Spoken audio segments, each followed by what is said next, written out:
Ya, perkenalkan nama saya Indonesia Uwia. Saya di sini sebagai Presiden Himpunan Eksekutif Muda periode 2020-2021. Dan di samping saya, perkenalkan nama saya Ilman. Di sini saya sebagai Wakil Presiden Himpunan Eksekutif Muda periode 2020-2021. baik teman-teman, di sini kami ingin menjelaskan apa sih itu Himpunan Eksekutif Muda. Seperti di Universitas Negeri atau PTN atau PTS yang lainnya itu dengan nama BEM. Ya mungkin kalian nggak asing kan yang kata BEM. Nah, kita di sini itu sebenarnya sama. Dari kampus teman-teman. Nah kalau teman-teman di SMA atau di SMK pasti tahu lah namanya OSIS. Itu sama. Cuma kita beda ranahnya. Di sini kita juga lebih jauh lagi, ibadah lebih banyak pengalaman lagi untuk yang di tingkat kampus itu lebih tinggi. Jadi dinamakan himpunan eksekutif itu sebagai agent of change, sebagai coordinator of value dan juga erosok. Itu kan harus paham ya. Jadi ini HEM juga fungsinya sebagai agen dari perubahan yang tadinya kurang baik menjadi baik untuk kampus begitu. Yang ketiga sebagai social control, jadi komando sosial dalam melihat setiap kebijakan kampus. Jadi kebijakan kampus yang dinilai kurang cocok dengan kita nih, kita bisa ajukan ke kampus, kita bisa melalui aspirasi teman-teman nih. Jadi sebagai ibaratnya bisa menilai lah Ke dunia luar, yaitu pertama kita punya Instagram. Bisa dikontak Instagramnya? Oke. Bisa scroll ke bawah. Nah, ini berisi semua kegiatan kita, dokumentasi, terus kegiatan-kegiatan yang kita lakuin. Nah, ini udah banyak nih. Nah, oke. Selanjutnya kembali lagi deh. Nah, kita masuk ke blog. Kita juga Himpunan Eksekutif Muda punya blog.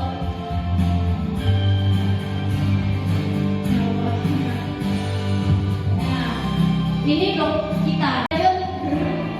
Nah, ini juga ada nih. Ini kita bukan di atas. Nah, ini angkatan yang sebelumnya, periode yang sebelumnya. Ini anggota kita. Sama dengan periode sebelumnya. Ke bawah lagi deh. Ke bawah nggak bisa menghayal-hayal gimana, tapi lakuin, langsung take action. Apa yang kita mimpikan langsung dilakukan. Nah, seperti itu. Untuk masalah baik dan benar itu orang lain yang menilai. Karena kita kan nggak tahu diri kita tuh baik atau benar. Kadang nggak sama orang yang nggak suka itu nggak baik, kalau yang suka baik gitu. Pokoknya intinya semuanya harus terkonsep, harus take action gitu. Itu sih kalau dari saya. Mungkin dari Ibu bisa tahu. Kalau dari saya sih untuk menjadi pengurus yang baik yang benar itu pertama kita punya prinsip tadi ya. Saya mengajar punya prinsip yang jelas. Kita kalau misalkan ikutin sesuatu program harus punya prinsip dulu. Dan nanti kesannya biar aman. Terus yang kedua, maksudnya ketika kita mau organisasi nih, ikuti aturan yang ada. Gitu. Kita ikuti aturan yang ada. Dan yang ketiga adalah kita harus berkontribusi penuh kepada misalkan kepada UKM atau yang lainnya. Jika kita mengikutinya. Yang jelas semuanya nggak apa-apa teman-teman. Dan ingat ya teman-teman, kalau dalam organisasi itu kita melakukan pelanggaran ataupun kurang mengikuti aturan, itu namanya dilakukan pengkhianatan. Jadi sekali lagi punya prinsip, ikuti aturan. Dan yang ketiga terus berkontribusi penuh.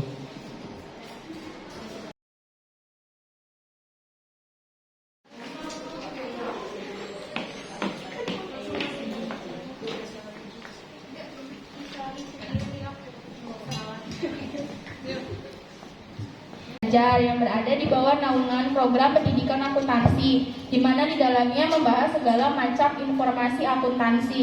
Tapi kita nggak menutup kemungkinan untuk semua jurusan masuk UKM LASI ini. Ini untuk umum juga, pengetahuan semacam akuntansi dan perpajakan. Itu 8 orang. Nanti kita bakal ada tutor juga dari kakak tingkatnya gitu. Terus nanti kita bikin grup tuh. Nanti kalian bisa sharing. Misalkan kalian ada soal yang emang susah, kita nanti bisa bantu di situ. Terus ada Discord, yaitu diskusi online. Sama juga seperti kayak grup gitu, nanti di grup relasi. Kalau kalian ada soal yang emang susah, nanti kita bisa bantu gitu. Terus di sini juga ada quiz. Nanti bisa langsung kita pertemuan itu bakal ada quiz.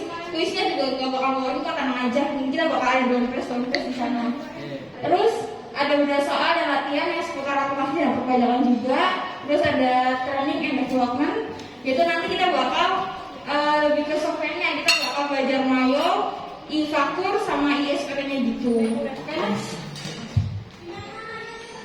Fungsi dan benefit LAC sendiri yaitu LAC memiliki benefit seperti lebih memahami ilmu akuntansi dengan baik, menambah relasi dengan mahasiswa lain baik di dalam kampus maupun di luar kampus, kemudian meningkatkan kemampuan dan keahlian dalam bidang akuntansi, dan menanamkan rasa disiplin, tanggung jawab, dan solidaritas dalam diri.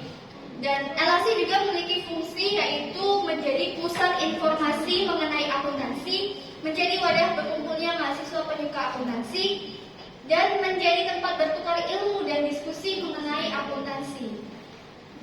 Jadi ada perkenalan dari UKM LCC. Waktu dan tempat kami persilakan.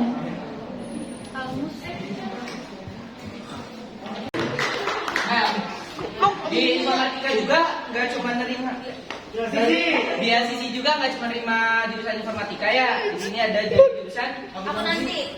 namanya Lian Oviana. Silakan masuk Pak. BA namanya Lulus Sutia Jaya. Silakan dulu Pak. Ya silakan Mas.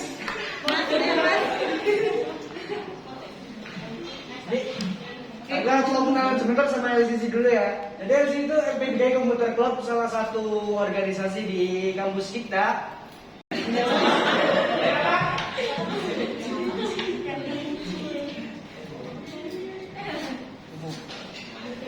Visi dan misi menjadikan himpunan mahasiswa informatika yang bersatu, profesional dan berkualitas. Misinya mendidik sumber daya Sama sedikit benefit dari LCC, kalau teman-teman mau ikut ya, mau daftar ya daftar sih sebenarnya. Yang pertama mendapat ilmu informatika yang tidak diberi di kelas. Jadi jika teman-teman punya masalah tentang IT, apa punya tugas tentang IT, kalau teman-teman ikut LCC kan nanti kita bisa belajar bareng-bareng. Ini manfaat yang pertama ya. Ya enggak? Gitu dah. Yang kedua, menghasilkan uang di bidang informatika. Jadi mungkin teman-teman udah tahu ya, yang namanya informatika di teknologi sekarang kan lebih maju lagi, lebih diusahakan buat jadi uang lah gitu, biar kita kegiatan ada manfaatnya. Ya enggak?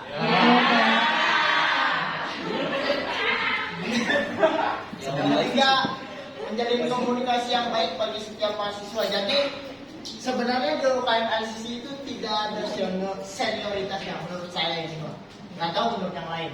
Soalnya saya juga kan pernah di posisi kalian. Kalau yang namanya kita apa ya, ada senioritas itu pasti nggak enak lah. Pasti kita harus, maksudnya harus gini baik itu sama Apa tuh Kak? gini ya sungkem gitu. Nah, di sini mah enggak lah, kita jadi bro aja, jadi teman lah, pokoknya semuanya sama lah, jadi sama lah kayak Ada sungkem paling sujud aja nanti. nah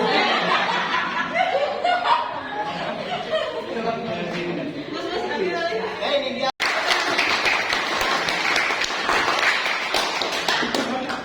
Nah, ini dia. Kalian tahu ini siapa? Saya.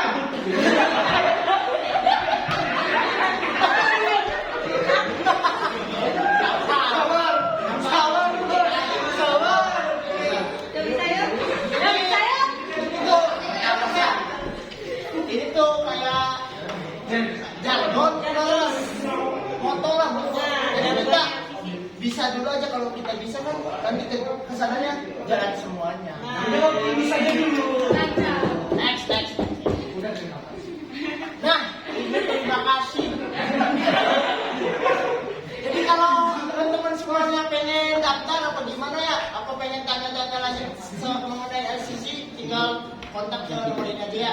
Barangkali mau dipoto di foto aja. Pertanyaannya itu, saya dari jurusan bisnis. Apa pentingnya untuk jurusan lain selain ilmu komputer dalam mengikuti UKM LCC? Coba balik lagi. Kan kalau LCC itu dominannya ke komputer ya. Nah, di teman-teman kan dari jurusan bisnis. Ada nggak sih manfaatnya selain komputer di LCC gitu? Jadi, enak suara. Jadi kalau sebenarnya kalau ilmu komputer itu bukan melulu soal perjurusan apa gimana ya? Soalnya nah, maksudnya kalau ilmu komputer kan bisa masuk kemana aja gitu tuh. Barangkali teman-teman semuanya ada yang pengen kerja di bidang komputer kan, maksudnya kan rezeki kita kan nggak tahu kemana-mana ya. Bokatnya tuh bokatnya ini mah. takutnya tuh teman-teman semua kerjanya tuh melenceng dari jurusan yang sekarang dipilih gitu. istilahnya sih. Iya kan. Itu. Udah, mau ditambah saja. Bagaimana ini? Nih, jadi buat tambahan sedikit ya, kan itu dari bisnis, kita kan di IT. Dan ini kita nanti bisa bikin bisnis kayak bisnis online kayak gitu kan, harus paham di bidang IT, ataupun kita bikin aplikasinya sendiri tentang bisnis yang kita jual. Nah kayak gitu, misalkan kita bikin website buat sponsor naruh bisnis kita, bisa kayak gitu. Nah terus misalkan aplikasi kan banyak yang dibutuhkan di bisnis, misalkan aplikasi keuangan kita bisa bikin sendiri, nggak usah kita beli atau menyewa. Nah itu keuntungannya di bidang IT untuk orang yang di bisnis. Ya.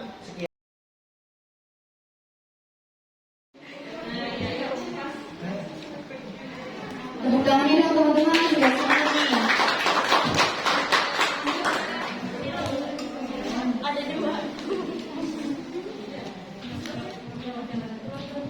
Assalamualaikum warahmatullahi wabarakatuh. Waalaikumsalam warahmatullahi wabarakatuh.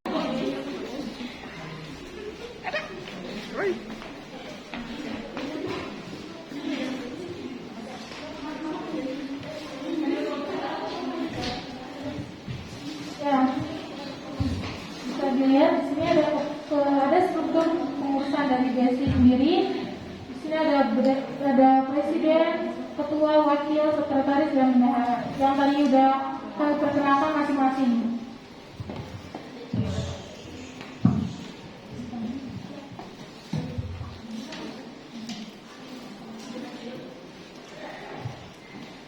Visi misi dari BSI yaitu menjadikan generasi muda yang tangguh, mandiri, kreatif, dan berjiwa entrepreneur. Dan misinya itu mengadakan kegiatan yang berhubungan dengan kewirausahaan, mengajak generasi muda untuk menyuplai wirausaha, mempererat tali persaudaraan dengan mengadakan pertemuan-pertemuan yang telah ditentukan, dan menjadikan generasi muda untuk bisa menghasilkan benefit yang ada, memberikan contoh bagaimana harus bekerja keras, tekun dan mandiri, mendapatkan ilmu baru mengenai kewirausahaan, mempunyai mental yang kuat, karena sejatinya berwirausaha itu berani mengambil resiko dan berani untuk gagal.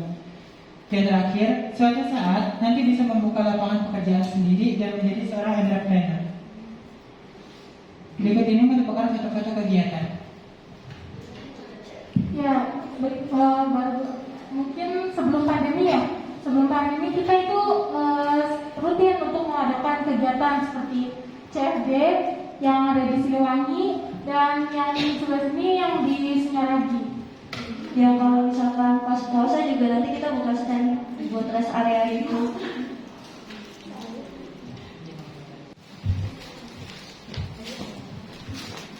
Kalau menurut saya yang pertama yang dipersiapkan yaitu niat dan kemauan. Jadi bisnis itu bukan masalah kita bakat atau tidak ya, tapi yang utamanya itu niat dan kemauan yang kuat. Kalau misalkan kita niat berwirausaha, pasti bakal ada jalan. Jangan mikir modalnya dari mana gitu. Pasti modal bakal ngikutin kalau misalkan kita niat. Gitu. Ada tambahan? Sama memanfaatkan bukan keadaan juga sih, apa aja lah harus bisa jadi peluang gitu kan. Misalkan teman-teman kan ini pasti punya banyak teman lagi kan, nah itu sih dari situ harus bisa berani buat tunjukin diri kalau misalnya bisa gitu buat berbisnis. Jadi jangan malu buat kayak mungkin iklan produk di SG, SW kayak gitu dan SS lainnya semuanya. Kalau misalkan kita bisa ngasilin uang sendiri ya jadi enak gitu. Jadi kita tidak mengharapkan gaji dari perusahaan di mana tempat kita bekerja. Di sisi lain juga kita bisa punya penghasilan lainnya gitu. Nah, gitu. Jadi bisa bikin Indonesia maju juga kalau kita sering berbisnis. Soalnya di Indonesia kan baru 0, sekian persen ya. Nah, kalau misalnya kita 6% penduduk Indonesia udah jadi pengusaha, nanti kita tuh bisa, negara Indonesia tuh bisa jadi negara maju, bukan negara berkembang lagi gitu.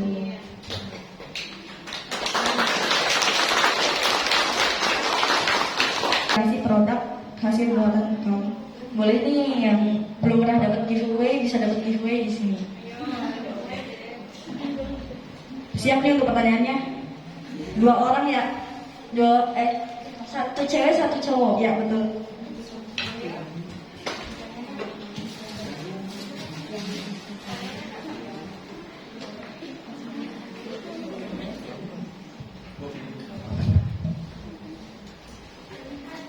Saya di sini mau bertanya buat teman-teman semuanya. Contoh bisnis apa yang bisa dijalankan oleh mahasiswa? Kan dari kalian semuanya kan mahasiswa ya. Nah, bisnis apa yang bisa dijalankan mahasiswa sebagai pemula? Ayo teman-teman, nanti dapat info kalian tuh kalau misalkan mau berwirausaha, maunya wirausaha apa gitu, terus dijelasin. 1 cewek 1 cowok. Kalau nggak ada yang mau, yang cowoknya sekarang yang laki-lakinya ya. Yang cowoknya maju aja. Tepuk tangan yang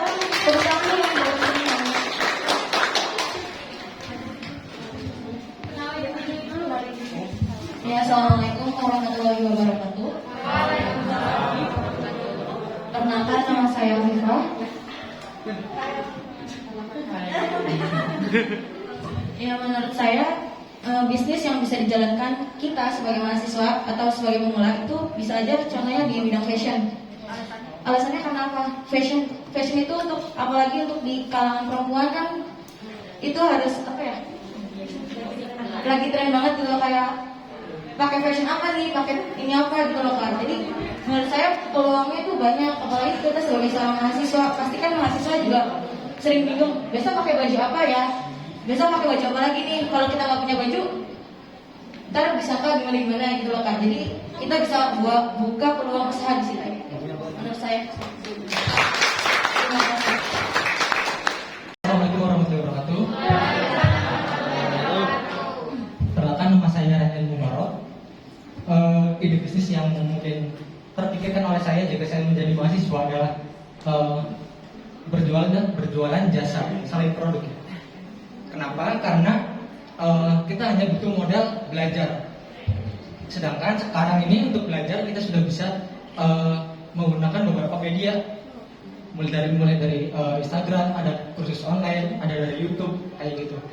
Dan ilmu juga bertebaran di sana. Seperti itu. Kemudian jenis jasa apa yang bisa dijual? Yang pertama bisa mungkin jasa editing, entah itu video atau gambar. Yang kedua bisa kita berjualan jasa seperti dubbing kayak gitu. Itu juga bisa dijual untuk iklan. Dan ada situsnya namanya fiverr.com. Seperti itu. Terima kasih. Wassalamualaikum warahmatullahi wabarakatuh. Perkenalkan, kami dari Full Puas Studi Club. Di sini kami mau menjelaskan beberapa kegiatan yang ada di UKM kami. Silakan disimak videonya.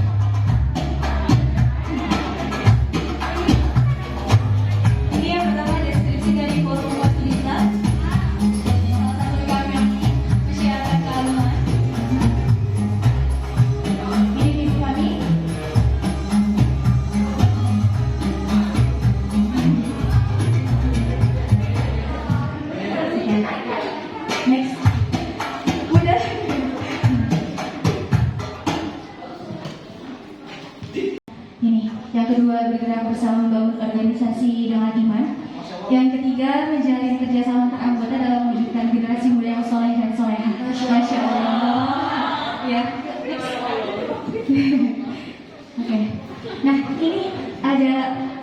ada struktur ya. Yang pertama penanggung jawab Pak Aris Armunanto SLKMM, pembina ada Pak Ustadz Asmat SPDI, kebetulan beliau juga sedang sakit ya.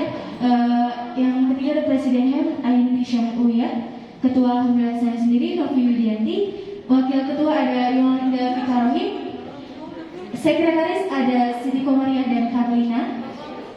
Mana orangnya? Kakak? Sekretaris silakan. Sekretaris mana? Ini dia. Sekretaris ini dia. Sini. Ya, ini kakak Kokom dan ini kakak Karlina ya. Oke, udah silakan. Dia mau cepat ya. Nah, belum dong. Nah, bendahara ada Kak Afri. Ini dia Kak Afri ya. Sama Kak Lisa. Kak Lisa mana? Nah, Kak Lisa. Ya. Di sini ada si kerohanian.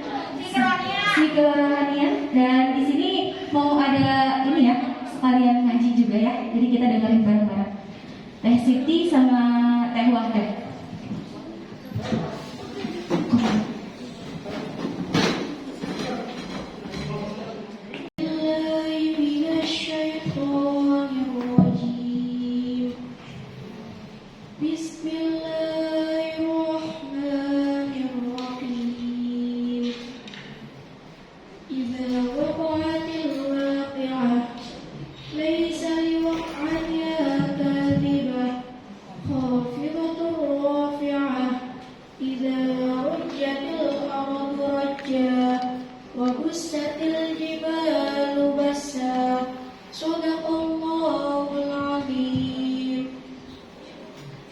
Aku berlindung kepada Allah dari godaan setan yang terkutuk. Dengan menyebut nama Allah yang Maha Pengasih lagi Maha Penyayang. Apabila terjadi hari kiamat, tidak seorang pun dapat berdusta tentang kejadiannya. Kejadian itu merendahkan satu golongan dan meninggikan golongan yang lain. Apabila bumi diguncangkan sedahsyat-dahsyatnya dan gunung-gunung dihancurkan sehancur-hancurnya, Maha benar Allah yang Maha Agung dengan segala firman-Nya. Kemudian kita tadarus Al-Quran, baca surat Al-Waqiah ya yang tadi. Yang ketiga ada baca kitab. Batsuma saya di sini ada yang tahu batsuma saya apa? Ada yang tahu? Yang ikut remaja masjid barangkali enggak? Oh, alhamdulillah. Ya udah. Ya, batsuma saya itu kayak membahas soal keagamaan ya. Jadi kita diskus soal keagamaan. Misalkan ada yang mau nanya nih tentang pacaran syariah, boleh enggak? Ya. Nanti kita jawab di perkumpulan fusi gitu. Ya. Nah, kegiatan fusi itu lebih mengarah di internal ya. Jadi kita kegiatan lebih banyak di kampus karena kita pertemuan juga kan di kampus setiap hari Jumat. Dan kalaupun ada kegiatan di luar eksternal itu kita paling tadabbur alam. Jadi kita bareng-bareng gitu ya, bareng-bareng. Oh di sini kameranya. Bareng-bareng kita ke alam gitu ya. Tujuannya sih buat lebih ini aja mengenal ciptaan Allah ya, kayak gitu. Dan biasanya kita discuss juga soal keagamaan kayak gitu. Kalau tidak ada COVID seperti ini pasti kita juga berjalan kegiatannya. Tapi karena kita juga diharuskan menjaga jarak ya, dan kita juga harus mengadakan kegiatan itu tuh. Jadi kita off dulu selama pandemi ini gitu. Jadi kita lebih banyak kegiatannya di kampus pastinya seperti itu. Ya. First of all, let's thank to Allah who has given us blessing and mercy so we can attend this meeting program today. Salawat and salam are always given to our Prophet Muhammad SAW, who has guided us from the darkness to the lightness in the world as well as in the next world. I would like to thank the MC who has given me an opportunity to speak here, and thank you so much for all audience who attend this meeting today.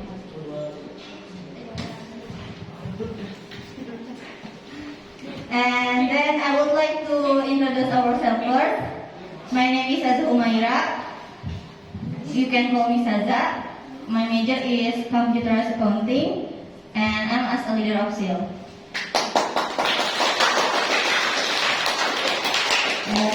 Hello, my name is Farah Maria Mahendra. You can call me Ame. And my major is business administration as a vice of leader. My name is Mina Hojia. My major is business administration.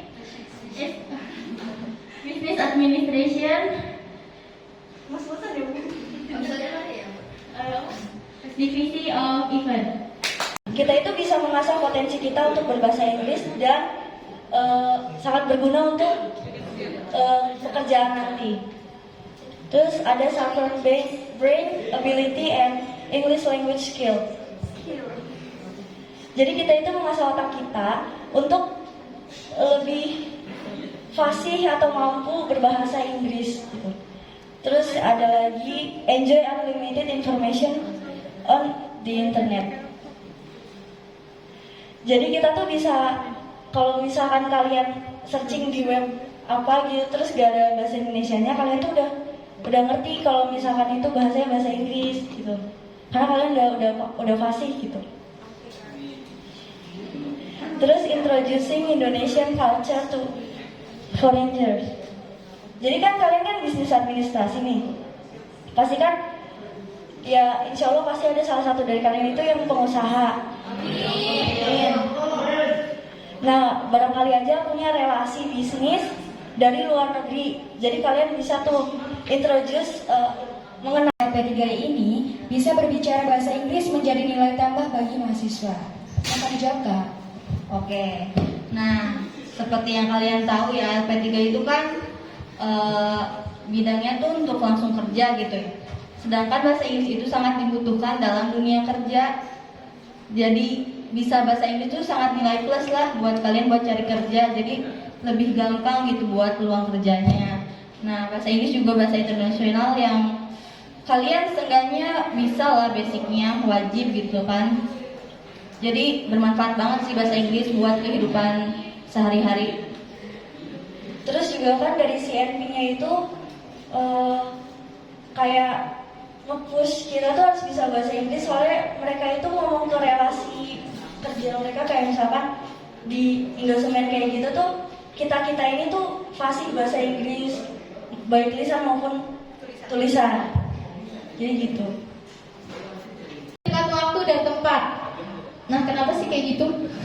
Ini jadi course ini tuh terbuka untuk semua prodi ya, mau BA, AK, IKOM, semua boleh masuk sini. Dan kita itu ya bebas aja.